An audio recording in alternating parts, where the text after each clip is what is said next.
दोस्तों नमस्कार। आशा है कि आप अच्छे होंगे, आपका दिन खुशी से बीते। इसी के साथ हम इस वीडियो को शुभारंभ करते हैं।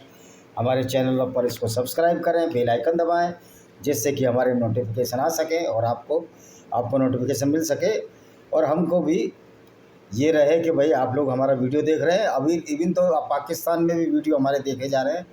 ये बहुत हर्ष का विषय है। मैं पाकिस्तानी अपने उन भाइयों को सल्यूट करना चाहता हूं जो वीडियो देख रहे हैं और सच्चाई की तरफ लौट रहे हैं। पाकिस्तानी मुस्लिम भाइयों को मैं कहना चाहता हूं कि जब तुम इस्लाम ग्रहण किया आपके पुरखों ने डर की वजह से, निश्चित तौर पर एक ऐसी वो गुंडागर्दी में चली गई जिसको इस्लाम के नाम से जानते हैं, और इस्लाम एक फुल टू फुल गुंडागर्दी है। और जो भारत की यूट्यूबर पकड़ी गई है ज्योति मल्होत्रा, मैं ऐसे लोगों को लानत देता हूँ। एक पाकिस्तान में भी यूट्यूबर घूम रहा है, वो हिंदू यूट्यूबर है, वो भी हरियाणा का है।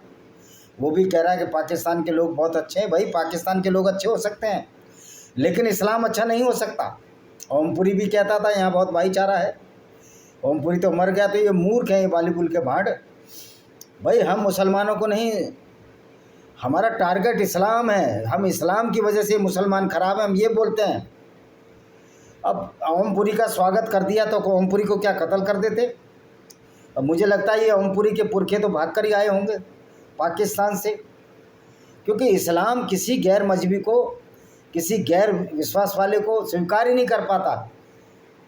ये कलाकार नहीं, कलुकार हैं। इनको कुछ आता जाता नहीं। इन भांडों पर ज़्यादा विश्वास ना करें। जो सच्चाई है वो कुरान में है। हर मुसलमान कुरान को मानता है और कुरान को मानकर ही इस तरह की गुंडागर्दी करता है, गैर मुस्लिमों को कत्ल करता है। चैप्टर 9 की 5 की 33 कितनी आयतें मैं गिना दूं आपको। और मौलानाओं को मेरा चैलेंज है कि आएँ और सामने बहस और मुआवजा करें, डिबेट करें। मुआवजा नहीं, मुआहिजा करें और डिबेट करें। और ये तसव्वुर ना पालें कि अल्लाह एक सच्ची चीज़ है, अल्लाह एक फ़्रॉड है, इस्लाम एक फ़्रॉड है जो मोहम्मद ने अपने फ़ायदे के लिए चलाया था। कोई अल्लाह नाम की चीज़ नहीं है, क्योंकि कुरान में इतनी सारी गलतियां हैं जिससे साबित होता है कि मूर्ख व्यक्तियों के लिए, और जो मूर्ख व्यक्तियों के लिए लिखी गई किताब है जिसको मूर्ख ही मानते हैं। मूर्खों द्वारा, मूर्खों के लिए, और मूर्ख ही इसके फॉलोवर। तो आइए, इसमें कुरान में इतनी सारी विसंगतियाँ जिससे ये मूर्खता सिद्ध हो जाती है कि दुनिया के बनाने वाला अगर ये सब कुछ साइंस जानता होता, जिसको हम क्रिएटर बोलते हैं, तो ये बताइए कि ये एम्ब्रोलॉजी किताब वो पहले लिख देता। ये तो इंसानों ने एम्ब्रोलॉजी का आविष्कार किया, इंसानों ने बताया कैसे भ्रूण बनता है। एक नेचर है, वो नेचर में अपने आप सारी चीज़ें हो जाती हैं। किसी ने ईश्वर को देखा है क्या कभी? अब ये कहते हैं हम उसकी बनाई कायनात देख के, ये कौन सी गारंटी है ये अल्लाह ने बनाई है? अल्लाह तो 14 साल पहले पैदा हुआ था, और ये नेचर तो लाखों साल से, अरबों साल से, मिलियन वर्ष में बनी है। फिर अल्लाह को तो ये भी नहीं पता पृथ्वी कितने दिनों में बनी है। 4.5 मिलियन अरब पहले पृथ्वी का निर्माण हुआ, उससे भी पहले इसका प्रोसेस था। उसी तरह उससे चंद्रमा बना। जब चंद्रमा टकराया पृथ्वी से, जो अर्थ थी, जो शुरुआती अर्थ थी, ये हमने बता दिया। तो आज भ्रूण संबंधी यानी कि बच्चा कैसे बनता है, तो इस आयत में अल्लाह लोगों को चुनौती दे रहा है। कौन बता सकता है कि गर्भ में पल रहा व्यक्ति नर है मादा? कुरान की 31 की 34वीं आयत क्या कहती है? निश्चय ही क़यामत का ज्ञान अल्लाह के पास है, वही है जो वर्षा बरसाता है, वही है जो जानता है माताओं के गर्भ में है। अब ये बताओ, इस बात पर कौन यकीन नहीं करेगा? वास्तव में मनुष्य बहुत सटीक रूप से भविष्यवाणी कर सकता है। 99.5% हमारे वैज्ञानिक बताते हैं बारिश हो सकती है। तो ये अल्लाह क्या जानता है? और माँ के गर्भ के बच्चे का लिंग क्या होगा, ये भी अब मशीन बन गई है। हालांकि लिंग की जो परीक्षण है भारत में ख़त्म है, क्योंकि भारत की कुछ ऐसी ट्रेडिशन है, ऐसी गंदी ट्रेडिशन है जिसमें पुत्र को ऊंचा दर्जा दिया गया और बेचारी लड़की को कोई वैल्यू नहीं दी गई। हालांकि ये ट्रेंड अब बदल रहा है और बदलना भी चाहिए। निश्चित तौर पर अगर नारी नहीं होती तो नर की कैसे स्थापना होती? लेकिन कुरान का अल्लाह तो नारी को भी निचले दर्जे में रखता है। जब मोहम्मद गया बुर्राक पर चढ़कर, एक नकली घोड़े पर चढ़कर, जो कभी घोड़ा बना ही नहीं, और वहाँ उसने औरतों को नरक में देखा। तो ये है, कुरान का इंसानी से दूर दूर तक ना वास्ता नहीं है। और मुसलमानों का अगर वो कुरान को मानते हैं और उसको चलते हैं, सच्चे मुसलमान हैं, तो उनका भी इंसानी से दूर दूर का वास्ता नहीं है। और जो आपसे बढ़िया मोहब्बत करते हैं, आपको इंसानों की तरह तरजीह देते हैं, इसका मतलब वो अब मुसलमान नहीं रहे। क्योंकि इस्लाम में इतनी तमीज़ है ही नहीं कि वो दूसरों को इज़्ज़त देना सीखे। इस्लाम हमेशा बेइज्जत करता रहा है गैर मुस्लिमों को, यही इसकी सच्चाई है। कोई ओमपुरी कोई कुरान का जानकार नहीं था, हमने कुरान को पढ़ा है 1000 बार, 20,000 बार, 10 किताबें लिखी हमने इस पर। तो आप देखिए कुरान की। अब ये बताइए, ये तो वैज्ञानिक भी जानते हैं, तो अल्लाह क्या जानता है? अगर अल्लाह ही सब कुछ बताता तो बताता क्यों नहीं था कि इसके नर होगी और मादा होगी? मनुष्य को क्यों मशीनें ईजाद करनी पड़ी नर और मादा के लिए? और बारिश के लिए क्यों उसको वो बताने पड़े? क्यों मशीनें बनानी पड़ी कि कब बारिश होगी, कब मौसम का हाल? क्यों भूकंप के लिए सीस्मोग्राफी जिसको हम कहते हैं, क्यों भूकंप बताने के लिए सीस्मोग्राफ का अध्ययन करना पड़ा हमको? तो ये सब झूठ बातें हैं। और फिर अल्लाह की वाणी मोहम्मद के पास आई, इसका कोई गारंटी है? अब क्यों नहीं आ रही अल्लाह की वाणी? अल्लाह ने, उसने, मोहम्मद ने चालाकी से घोषित कर दिया वो आखिरी पैगंबर है, और पहले पैगंबरों पर भी भविष्यवाणी आती थी। तो कुरान में तो वही भविष्यवाणी लिखी हुई है जो मोहम्मद के पास आई। और मज़े की बात है, मोहम्मद के पास जो भविष्यवाणी आई वो सारी की सारी जो यहूदियों की धर्म पुस्तक में और ईसाइयों की में, तो सारा माल चोरी का है। और मोहम्मद से बड़ा कोई फ्रॉड इस दुनिया में नहीं हुआ जिसने इतनी बड़ी आबादी, जिनको मुसलमान कहते हैं, उसके साथ प्रैंक कर कर चला गया। अच्छा जी, भ्रूण संबंधी त्रुटियां बताते हैं। कुरान की 23:14 क्या कहती है?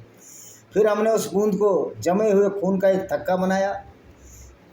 उस बूंद को जमे हुए खून का थक्का। अब थक्का जो क्लोटिंग होती है कि आपका जब खून बह रहा होगा तो थर्मोप्लास्ट और थर्मोबाइसिस थर्मोप्लाज्मा से मिलकर उसको, जिससे कि खून ना बहे और आदमी की मौत ना हो, वो होती है। और कुछ लोगों में तो ऐसी भी बीमारी है जिनका खून जमता ही नहीं है, उनका खून नहीं जमता और वो एक घाव के वजह से मर जाते थे। तो अब ये मोहम्मद ये कहता है कि जो खून का थक्का है, थक्का डेड बॉडी होती है। जब खून जम गया वो डेड बॉडी हो गई, जिससे कि खून रोक दिया, एक लेयर बना दी। हमने उस थक्के को छोटा सा भूण बनाया, फिर थक्के को छोटा सा भूण बनाया ब्लड के को।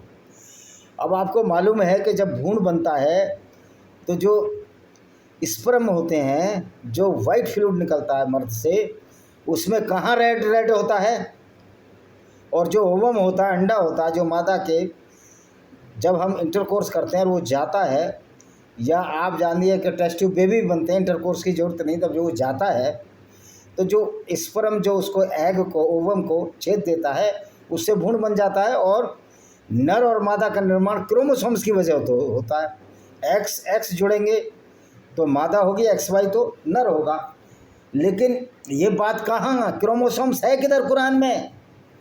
कुरान में मोटा मोटी जो गांव के लोगों की बातें हैं कि एक बहुत बड़ी बात करती है कि वो जाट बड़े बहादुर होते हैं, गुजर बड़े बहादुर होते हैं और फलाने लोग डरपोक होते हैं। ये सब मिथ हैं। अगर जाट और गुर्जर बहादुर थे तो मुसलमान क्यों बने? मैंने तो कोई प्रजापति नहीं देखा आज तक मुसलमान बना हो। अब लोग कहते हैं कि चूंकि मुगलों से बने तो हम पर अत्याचार हुए। भाई तुम मुगलों से लड़ते तो अत्याचारों को मुकाबला करते, मुस्लिम क्यों बनते? तुम अत्याचारों को सहन ही नहीं कर पाए। इस तरह ब्राह्मण बहुत सारे मुसलमान हो गए। तो ये सब कहने की बातें मिथ है। इसी तरह कुरान भी एक झूठ का पुलिंदा मात्रा है। अच्छा जी, फिर ये कहता है हमने भ्रूण बना दिया उससे, फिर उस छोटे से पिंड को हड्डियों का रूप दिया, फिर हड्डियों को मांस से ढक दिया, फिर एक रचना तैयार की, अतः बरकत वाला अल्लाह जो। तो सबसे पहली बात है कि हर टिश्यू अलग होता है। जब सेल बनने शुरू हो जाते हैं तो डेवलप होना शुरू हो जाता है। उससे पहले निर्णय हो जाता है ये हड्डियाँ बनेंगी, इससे मांस मसल्स बनेगा, ये न्यूरो सिस्टम बनेगा। इससे हर स्पेशलाइज होने लगती है। जब भ्रूण डेवलप होता है तो हर सेल, जब सेलें बनती हैं स्पेशलाइज सेल बनती हैं। ब्रेन के लिए अलग सेल हो जाती है, मसल्स के लिए अलग सेल हो जाती है, हार्ट की एक अलग सेल होती है जो इन्वॉल्ट्री मसल्स है जो हमारे नियंत्रण में नहीं है, अपने आप धड़कती रहती है। तो उसका सहल होता, लेकिन कुरान के अल्लाह को पता ही नहीं था, मोहम्मद के अल्लाह को पता ही नहीं था। मोहम्मद समझता था पहले हड्डियाँ बनती हैं फिर मांस बनता है, तो ये सब तरह की मूर्खता है। अब ये देखिए, अब ये बड़ी गंभीर वैज्ञानिक समस्या है। कुरान 75-38 कहती है फिर वे एक थक्का बन जाता है और अल्लाह आकार देता और गढ़ता है। अल्लाह आकार देता और गढ़ता है। ये 14 साल पहले अल्लाह नहीं था, तब लोगों के आकार ही नहीं थे। वस्तुतः यह है, लोगों का आकार प्रकार एक कैरेक्टर में, एक वातावरण की वजह से, खान पान की वजह से बदलते रहते हैं, जिसको कि हम म्यूटेशन कहते हैं, उत्परिवर्तन। आपने देखा एक मक्खी बहुत बड़े साइज़ की होती है, तो अल्लाह को तो म्यूटेशन का भी नहीं पता था, क्योंकि अल्लाह था ही नहीं। There is no Allah at all. फिर मैं कहता हूँ, और इसलिए ये अल्लाह के नाम पर जो जिहाद लड़ रहे हो, ये जिहाद तुम्हारी पुंगी बजाएगा, ये तुमको ख़त्म करेगा ये जिहाद ही, क्योंकि पागलपन की बातें दुनिया में चला नहीं करती। रक्त का थक्का किसी भी चीज़ से विकसित नहीं हो सकता, यह विचार यूनानियों से आया है। अरस्तु ने गलती से माना था कि अरस्तु तो एक दार्शनिक था। मनुष्य की उत्पत्ति महिला के मासिक धर्म के रक्त पर पुरुष के वीर्य क्रिया से हुई है, जो कि बिल्कुल गलत धारणा है। थक्के पर कुरान का दावा मानव विकास के बारे में पूरी तरह से गलत है, क्योंकि ऐसा कोई भी चरण नहीं है जिससे दौरान भ्रूण में थक्का हो। अगर भ्रूण में थक्का हो जाएगा, वो तो ब्लड क्लॉटिंग हो जाएगी, तो डेड बॉडी हो जाएगी, तो बाहर निकल जाएगा। एकमात्र स्थिति जिसमें भ्रूण थक्के जैसा दिखाई दे सकता है वह गर्भपात के दौरान है। वही मैंने बोला आपको, जिस स्थिति में थक्के वाला रक्त जो निकलता हुआ दिखाई देता है, जिसमें से अधिकांश मां से आता है, जम जाता है और परिभाषा के अनुसार वो जीवित भी नहीं रहता। साइंस सिद्ध करती है थक्का डेड बॉडी है। इसलिए अगर कभी भ्रूण थक्के जैसा दिखाई देता है, कभी भी मानव के रूप में विकसित नहीं होगा और वह खूनी गर्भपात का एक मृत शरीर होगा। चूँकि पैगंबर मोहम्मद की 13 पत्नियां थीं, वो तो भागता ही रहता था इधर से उधर, उसका काम ही ये था, पूरी डिंग डोंग ही करता था। इसलिए पूरी तरह संभव है वे गर्भपात से बहुत परिचित होंगे। आधुनिक विज्ञान हमें बताता है कि मानव भ्रूण का निर्माण गर्भधान से लेकर जन्म तक एक विशेष निर्बाध प्रक्रिया है। इसके चरणों की कोई कठोर सीमाएं नहीं होती, जैसा कि कुरान में वर्णित है। कुरान ने 4 चरणों का वर्णन किया, जो कि मानव भ्रूण के विकास के गैलेन के विवरण से बिल्कुल मेल खाता है। यानी पहले जो फेरी टेल चंदा मामा की कहानियाँ थी, जिसे आधुनिक विज्ञान ने गलत साबित कर दिया। देखिए, अब मैंने पहले बता चुका हूँ, फिर भी ये बता रहा हूँ। हड्डियों का निर्माण और मांस से हड्डियों का निर्माण, कनाडा के प्रोफेसर मूर सहित आधुनिक भ्रूण विज्ञान के अनुसार जिस ऊतक से हड्डी उत्पन्न होती है उसे मेसोडर्म के नाम से जाना जाता है, मध्य त्वचा। वही ऊतक है जिससे मांसपेशी भी विकसित होती हैं। इस प्रकार हड्डी और मांसपेशियाँ क्रम रूप से नहीं बल्कि एक साथ विकसित होती हैं, जैसा कि कुरान हमें बताता है। इसके अलावा हम मनुष्यों में, कुरान उल्टा बताता है, इसके अलावा हम मनुष्यों में अधिकांश मांसपेशी ऊतक जन्म से पहले ही बन जाते हैं। मैंने बोला टिश्यू ही बन जाते हैं, लेकिन हड्डियां किशोर अवस्था तक विकसित होती रहती हैं और कैल्सिफिकेशन से मजबूत होती रहती हैं। इसलिए अधिक सटीक होगा यदि कुरान ने कहा है कि मांसपेशियां हड्डियों के साथ विकसित होना शुरू हुई, लेकिन उनका विकास पहले हो गया, तो ये गलत है। और हड्डियां जब कैल्सिफिकेशन पूरा हो जाता है, आपकी लंबाई भी रुक जाती है, हड्डियां बढ़ने भी रुक जाती हैं। यह विचार कि हड्डियां मांस से ढकी हैं न केवल वैज्ञानिक रूप से पूरी तरह गलत है, बल्कि प्राचीन यूनानी डॉक्टर गैलेन की परिकल्पना से सीधा कॉपी किया गया कि मोहम्मद तो चोर था, यहूदियों की आयतें चुरा ली, कुरान में रख दी, इसी तरह बाइबल की चुरा ली, और यूनानियों की कहानियाँ, रोमन की कहानियाँ वो यहूदियों की धर्म पुस्तक में, बाइबल में, वो भी झूठ है सारे के सारे। जेनेसिस चैप्टर ही बाइबल का झूठ है। अब यहूदी इसको मानते हैं तो माने, मैं तो नहीं मानूंगा इसको। मैं तो ये नहीं मानूंगा कि एक ब्रह्मा ने पूरी दुनिया पैदा कर दी, मानव से, मनु से सब बने, भाई हजारों जोड़े एक साथ डेवलप हुए, तो हम मानेंगे नहीं। ये फ्रॉड को तो हम नहीं मानने वाले। आप मुझे कुछ हद तक नास्तिक भी कह सकते हो। मैं आस्तिक सिर्फ इसलिए हूँ कि सनातन वैदिक धर्म की एक जो मानवता वाली बात है, वसुधैव कुटुंबकम, पूरा परिवार ही हमारा परिवार, पूरा विश्व हमारा परिवार है, उसकी वजह से इसको मैं मानता हूँ, इस चीज़ को लेता हूँ। लेकिन ऊंच नीच के आधार पर मैं इसको बिल्कुल खारिज करता हूँ। ये मूर्खों की उपज है। ऊंच है, नीच है, ब्लड में पावर है। जिनके ब्लड में पावर थी, जो मार्शल रेस वाले हैं, वो बहुत सारे लोग उनमें मुस्लिम बन गए हैं। राजपूत भी मुस्लिम, जाट भी मुस्लिम, गुजर मुस्लिम। ये सब मूर्खतापूर्ण बातें हैं। इनका कोई सरोकार लॉजिक और तर्क से नहीं है, ज्ञान और बुद्धि से नहीं है। हाँ, खुश होने के लिए गाले भी ये ख्याल अच्छा है। आप दिन में भी सपने देख सकते हो, इसके लिए कोई मना नहीं। तो कुरान डॉक्टर गैलेन की परिकल्पना से सीधे कॉपी किया गया है। यह कहने का विचार हड्डियां बनाई गई और हड्डियों को मांस से ढक दिया गया है। रॉड और सीमेंट या मिट्टी के जानवरों की मूर्तियां बनाने की तकनीक से आया है। लोग आमतौर से पहले कंकाल, रॉड या छड़ी बनाते हैं, पूरे सीमेंट मिट्टी से ढक देते हैं। यह भून के विकास का शायद ही कोई वैज्ञानिक विवरण हो। भाई मोहम्मद को पता ही नहीं थी कि मूर्तियों में इंसानों में क्या फ़र्क होता है, हालांकि वो मूर्तियाँ तोड़ता रहा। तो कुरान में कुछ ऐसी आयतें हैं जो एक दूसरे के खिलाफ भी हैं। कैसी है? जैसे कुरान 9:29 क्या कहती है? उन लोगों से लड़ो जो सच्चे इस्लाम को स्वीकार नहीं करते। देखो, इस्लाम से बड़ा तो कोई झूठ है नहीं इस दुनिया में। जब तक कि वे विनम्रता के हाथ से जजिया का भुगतान ना कर दें, यानी रंगदारी ना दे दें, तब तक उनसे लड़ते रहो। कुरान की 9:5, फिर जब हराम के महीने बीत जाएं तो काफिरों यानी गैर मुस्लिमों को जहाँ चाहो कत्ल करो। यदि वो इस्लाम स्वीकार कर लें, नमाज पढ़ लें और ज़कात चैरिटी दे दें तो उनको छोड़ दो। अब ये बताओ, जब तुम पहले उन्हें कत्ल कर दोगे, होना ये चाहिए था पहले आयत में, पहले ये होना चाहिए था, पहले उनको मनाओ, फिर वो जजिया दे दें, ज़कात दे दें तो उनको छोड़ दो, वरना उनको कत्ल कर दो। यहाँ पहले ही कहा जब हराम के महीने बीत जाए मूर्तियों को जहाँ पाओ कत्ल कर दो। यानी कि जैसा मोहम्मद उल्टी खोपड़ी का, ऐसे कुरान भी उसने उल्टी खोपड़ी का लिखा और इसको मानने वाले भी उल्टी खोपड़ी के, मूर्खों की फौज है।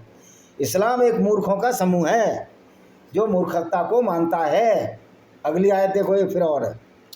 कुरान की 47:4 क्या कहती है? जब तुम जिहाद में हो यानी लड़ाई में हो, इस्लाम फैलाने में हो, तो अविश्वासियों से मिलो और उनके सिर काट दो, गैर मुस्लिमों के सिर काट दो। कुरान 2:151 कहाँ कहती है? और जहाँ कहीं पाओ कत्ल कर दो, जहाँ से उन्होंने तुम्हें निकाला वहाँ से उन्हें निकाल दो। क्यों? मोहम्मद को झूठ की वजह से मक्का वासियों ने मदीना खदेड़ दिया था। इसको पहले ये तैफ भी गया था, वहाँ इस पर पत्थरों की बारिश हुई। ये इसी तरह का व्यक्ति था। अगर आज मोहम्मद जिंदा होता तो क्या समझते हो जेल में नहीं होता? पक्का जेल में होता। और मोहम्मद के मानने वाले क्यों जेल में नहीं है, ये सोचने का विचारणीय प्रश्न है। हाँ, हालांकि जब वो मोहम्मद के हिसाब से, मोहम्मद की सुन्नत से एक्ट करते हैं यानी कत्ल करते हैं गैर मुस्लिमों को, जेल में हो जाते हैं। ना उनको अल्लाह बचाने आता है। मोहम्मद तो एक साधारण इंसान था, एक अज्ञानी और मूर्ख था। वो तो 5वीं क्लास के बच्चे से भी कम समझ था और उसको पता नहीं क्या क्या ये इस्लामिक स्कॉलर, इनकी रोजी रोटी चलती है, इन मुल्ला मौलानाओं की रोजी रोटी चलती है, मुसलमानों को बहकाने में लगे होते हैं। मुसलमानों, तुम्हें समझना चाहिए कि तुम्हें ऐसा पैगंबर कबूल है जो लुटेरा था, जो काफिले लूटता था, औरतों को बाजारों बेचता था। इसलिए आज बहुत सारे देखो वैसे वर्ती में मुसलमान पाए जाते हैं, क्योंकि वो भी जानते हैं हमारा पैगंबर भी यही करता था।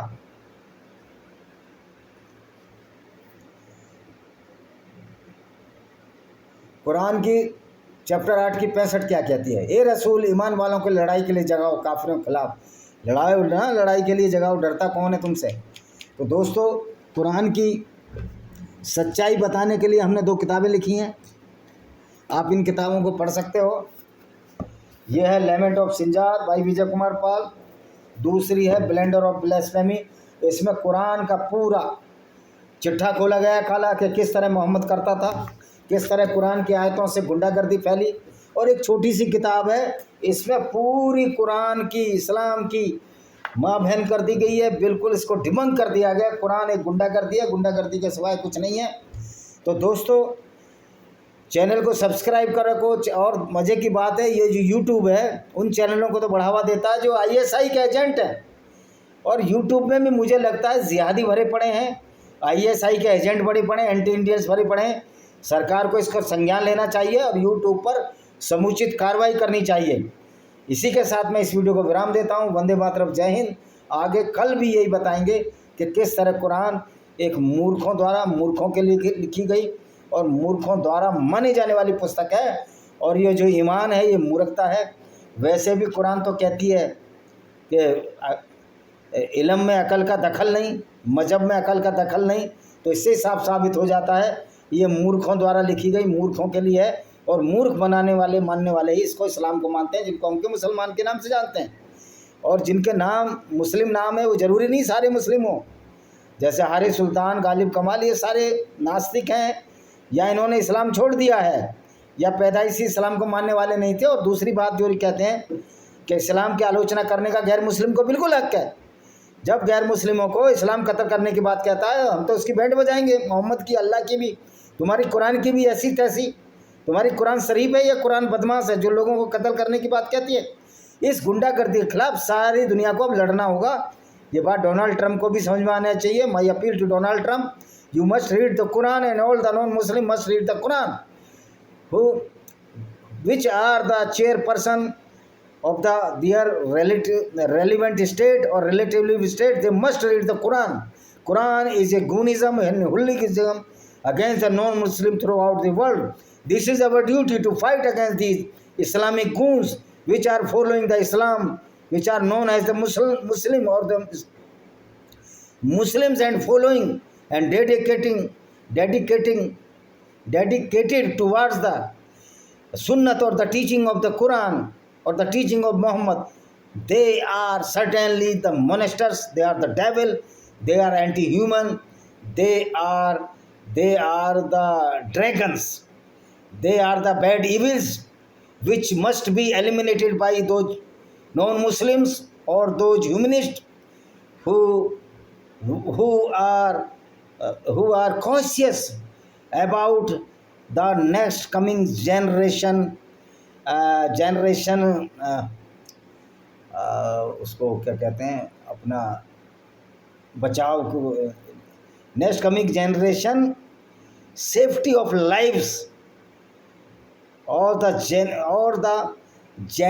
we must fight against the Islam to save the genetic code of the non-Muslims and the human values. Even though the Islamic Allah is very cruel against the beast and the animals, this is why he was happy when the blood is flowing through the